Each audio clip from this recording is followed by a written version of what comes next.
there was a saying that the late Sally Kempton said once in a class, which was, that which makes you fall is that which makes you rise. And I remember hearing her say that, and I felt like I was stopped in my tracks. It was like, oh, wait a second.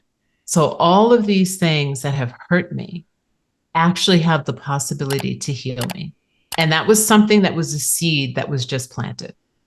And as I continued on my healing journey and kind of came to this realization that that moment of being bullied and having eggs smashed in my hair when I was a kid was so damaging that it created both the trajectory of trying to be invisible, staying behind the scenes. Becoming a movie producer was like the perfect job for me because I was like hiding in the background, making all the things happen and taking no barely any credit for it. Mhm. And then at the same time, it also led to the trajectory of me learning to be quiet and to listen and to discern and to be able to kind of hear things that other people didn't hear and see things that other people didn't see, because I was kind of like in the corner watching it all unfold.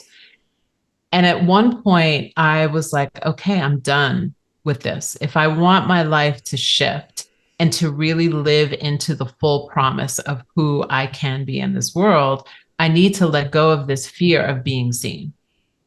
And I need to be initiated.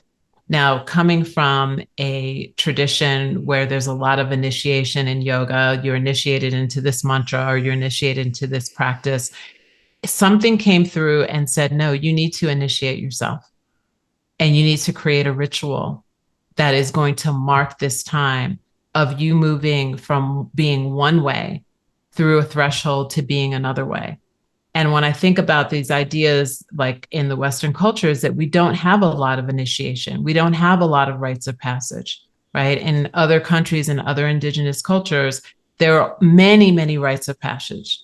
And so I decided to create my own rite of passage. And I was like, well, you have to crack that egg over your own head and allow that to be a rebirth. And so I waited for my husband to go on a business trip and I planned the whole thing out. And it really became something where I really felt like something was unleashed within me, that was a power that had just been waiting to be released. Mhm. And when I say that from one moment to the next moment, things were different, it was one moment to the next moment that things were different. Wow, that's so cool. And I imagine you can find that self-initiation in any, traumatic experience and Yeah. transform it in a moment so powerfully. That's so cool. I gotta look at my own life and figure out where I can do that. Ooh. Yeah, I was in the shower this morning. Sorry for the imagery, everybody, but I was getting ready for this interview and I was like, you just embody this elegance and grace, but your whole book emanates this power. Like you reclaimed your power, yet you move through life seemingly with the spaciousness and the stillness and this lack of, like I said, urgency. And urgency, I don't know if it's because I'm Aries or I still have these programs that are running the show. The light came on, so maybe it's yeah, I saw that. I was like, fire. fire. Woo. But I am always like urgent, and I have my own traumas that like lead me to have that urgency as well. So I don't know. I just think that like I'm trying to learn how to be more and how to have these. We need these rituals, this disconnection from distraction to create this spaciousness. When I'm really regular with my meditation, the urgency just kind of falls away. When I go to an acupuncture and my energy is flowing in the way nature designed, and we remove some of these blocks with the needles or whatever happens, like I get in my car and it's physically impossible to rush. I'm just in a different state, energetic state. So I would just like you to share, and because I want the inspiration of like how to be more and like do less, and you could actually be more productive and efficient.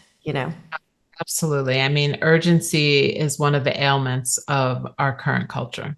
This idea that we have to constantly be doing, that we're going to miss out, right? It's all of the marketing and advertisements are literally based on this idea of urgency, that you are not enough. And that if you don't take this thing that is external to you, and if you don't get it now and hurry up before the person next to you does, because the other person that you're competing with also has it, that you're not enough, you're even going to be less than what you are right now. Right. And so I think that for me, it's about cultivating a practice of intentional rest is a way to kind of resist this idea of the urgency. You know, people like Tricia Hersey have talked about this in her book, Rest is Resistance.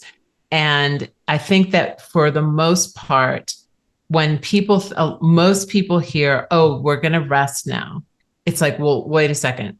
I don't feel comfortable resting, right? I don't have time to rest. I don't think I can rest. And so we have to kind of ask ourselves, who was it that modeled rest for you? What were the messages that you received about the importance and the worth of rest? And do you actually believe that you're worthy of rest or that you deserve rest?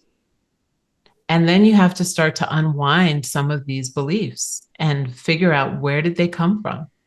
Who did they come from? And if you want to create a new or different legacy for yourself and for your own lineage, then you have to start incorporating intentional rest.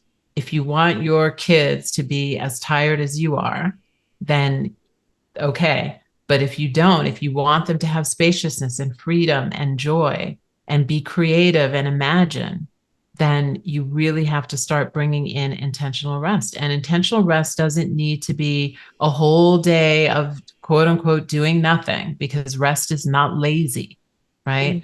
Rest is not lazy.